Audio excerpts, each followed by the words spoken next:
Okay, we're ready to start our attack animation. Well, one of the first things that I need to think about is who is this character that I'm going to animate? So I've chosen the Lisa rig here, and we just used this for that last ready animation that we did. And I need to think about what kind of a character she is. In my mind, she is a spellcaster. So she's going to be shooting magic, all over the place. She can still hit you in the head with, with the staff and kick you in the face and all that kind of stuff. But her primary attacks are going to be magical. And so that means I'll be doing some special effects once the animation is finished. And we talked about, with a player animation, how that attack needs to happen very quickly, or it needs to be very responsive so that the player feels like they're part of making this attack happen. So I start off with my key poses. And my key poses are here, where she starts in kind of a, say, neutral idle position. And then the next key, or the main key pose after that, is this attack, or really the point of impact. I feel like this is where whatever she's attacking is going to get hit. And we've got that happening in 8 frames, which is less than a third of a second. Probably will feel pretty good. And then she pops back up into that neutral idle again. Well, I still need a few more keys to kind of round this out and make it feel a little bit smoother and kind of help me with timing. So if I'm going to get to this point of impact in 8 frames, I need another kind of key pose that helps me get there. And we talked about anticipation, and that it's sometimes not easy to get anticipation into your player characters' animations because you need it to feel responsive. Well, you can do it in some cases. In this case, I'm doing it by having her move forward. I'm kind of incorporating it into that move and to the point of impact. So I've got her body is moving forward, but her arm and the staff is moving backwards. And when you see a pose like this, I call it anticipation, because you anticipate that she's going to swing forward. I'll have to put a breakdown in here at some point, because I don't want her doing this tomahawk thing. I want her to kind of swing it around. But you get the idea. And then I've added kind of a subtle pose here, because I want this pose to kind of read after the attack. And I added one more pose that just helps her get up back to this neutral pose. I've opened up another file here because we've got a couple problems with what I've just done. Is all I have is that light attack. And we decided that we're going to have a light attack, a medium attack, and a heavy attack, and we're going to string them all together. The other problem I have is I don't want her to go back into this neutral idle pose. When she's all done with the attack, I want her to be more in what I'll call a combat idle, that she can be ready to attack again. So at the very end of this, and I'm not totally married to this pose just yet, but this is the pose that she'll end in. And the reason I show you this is I would say that she could go in and out of each one of her attacks by blending in and out of this pose. So for my purposes in this shot, we'll do a light, medium, heavy attack, and then into this idle pose.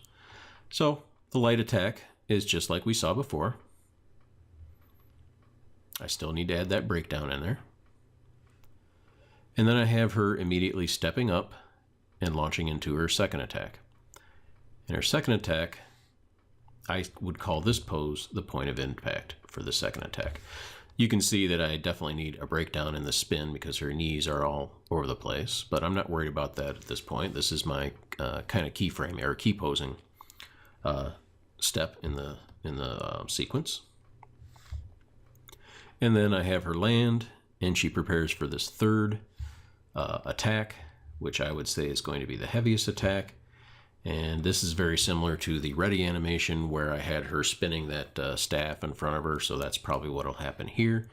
She's gathering up this energy, and then pow, she shoots all this energy at the enemy. And then I just have her come down and land in this combat idle. So when I get it to this point, what I'd like to do is go ahead and play it at real speed, and you can kind of see what's going on here in the upper left. So if I start to play this, One thing really jumps out at me. I see that first attack and it feels pretty good. And I see the third attack and I think it feels pretty good for being at this stage anyway. But I don't see the second attack at all. So that's a problem. And I'll tell you why I'm not seeing it. On this first attack, I've got this settle pose right here. She swings through, and then the settle pose and stepping into the attack pose are very similar. So I'm seeing that shape, and that feels good. This pose comes off of this pose, which is very different, and goes into this pose, which is even more different. So what I need to do, I'm not seeing this pose at all, and this is the pose, this is the point of impact. This is the pose I really want to see on this second attack. So what I'll probably end up doing is either adding a few more frames or replacing this pose with something that's a little more similar to what we've got going on here. Something that's going to maintain this shape a little bit better. And then, have her do that sort of thing. So the first thing that I really need to do is to fix this whole thing and make sure that I can read that pose when we're playing at full speed. The next thing I would do is go through each one of these keys and just fine-tune every single one of them. Make sure that it feels really good. Each one of the poses is looking well and that they flow into each other pretty good. From that point, I can start adding in the breakdowns. And that's what we'll show next. But before we get there, maybe just to give you an idea of what I mean by breakdowns, this last attack here where she kind of gathers her force and pushes it away. Right now I've got the bottom feet selected. So I have my key on how it starts and I have my key on how it ends. But how does it get from A to B? Well, Maya is going to find the simplest, fastest, shortest way to get there, and that's generally not going to be very interesting. I think this would be much more impactful if I put in my own breakdown pose, say in the middle here somewhere. This is just an example of what I might do. And we bring her feet up really high so that she kind of snaps. She brings her feet up and snaps into that attack, right? I think that's a much more impactful attack. So gathers energy and releases it. Chew, that sort of thing.